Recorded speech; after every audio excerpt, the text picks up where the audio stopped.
जी, बहुत अच्छी बात है जो आप ये बात बता रहे हैं। तो सरकार जो जिसकी बात अभी आप बता रहे हैं, तो क्या रियलिटी में वो इतना सीरियस है कि वो चाहती है एक तो कश्मीरी पंडित एम्प्लॉइज़ भी वहाँ प्रोटेक्टेड भी रहें और ग्राउंड पे काम भी करें। तो क्या जो ग्राउंड की स्थिति है उससे अच्छी तरह से वो अवगत हैं या सिर्फ़ पेपरों पे ही या कागज़ों पे ही काम हो रहे हैं और प्रैक्टिकली ग्राउंड पे कुछ नहीं हो रहा? हाँ, इसमें कुछ चीज़ें जैसे कि मैंने आपको बताया कि तालमेल बनाने की ज़रूरत है, जिसमें मैंने कमिश्नर साहब को भी चाहा कि वो हुँ, आपके चैनल के माध्यम से मैं उनसे भी कहना चाहूँगा, रिक्वेस्ट करना चाहूँगा, जबकि आजकल वो सुना है कश्मीर में ही है। मैं चाहूँगा कि वो कॉलोनीज़ का दौरा करें, डिफरेंट ट्रांजिट अकोमोडेशंस में जाएँ, वहाँ जाके देखें और इन डिपार्टमेंट्स में तालमेल बनाएँ, जहाँ-जहाँ उनके टेंडर्स चल रहे हैं, जहाँ-जहाँ काम चल रहा है। और बिल्कुल, ये बिल्कुल सही बोला आपने कि कहीं न कहीं ग्राउंड पे कुछ चीज़ों को दुरुस्त करने की ज़रूरत है। जैसे कि हम यहाँ बारामूला की अगर मैं अपने डिस्ट्रिक्ट की बात करूँ, यहाँ पर हमारे 2022 में जब से राहुल भट्ट का आपने नाम लिया, 2022 के बाद से पहले से ही यहाँ पर काम चल रहा था क्वार्टर्स का। 23 में एलजी साहब ने इनॉग्रेशन की। इनॉग्रेशन के बाद अभी 2 साल हो गए।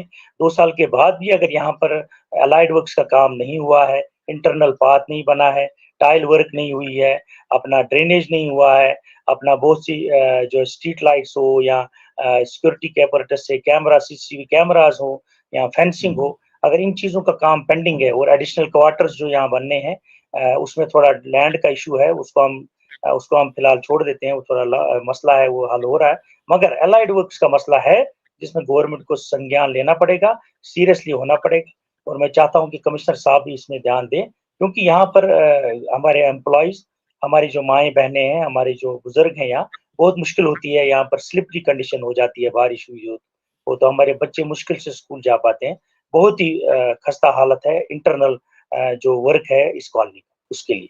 मैं चाहूँगा कि गवर्नमेंट उसमें ज़रूर संज्ञान ले और एक तालमेल बिठाए। सर, आपने 2022 की बात की अपने एलजी महोदय मनोज सिन्हा जी के बाद की कि उन्होंने इनॉग्रेशंस की। लेकिन पिछले 4-5 सालों से हम सुन रहे हैं कि एक-एक लिस्ट निकल रहा है कि अलॉटमेंट लिस्ट है। तो जैसा कि मैंने पहले ही कहा, क्या ये सिर्फ़ पेपर वर्क ऑफिसों के अंदर ही अलॉटमेंट लिस्ट निकल रही है? लेकिन मैं देख रहा हूँ कि बहुत जगहों पे बिल्डिंगें भी खड़ी नहीं हैं। उनको अंदर जाने के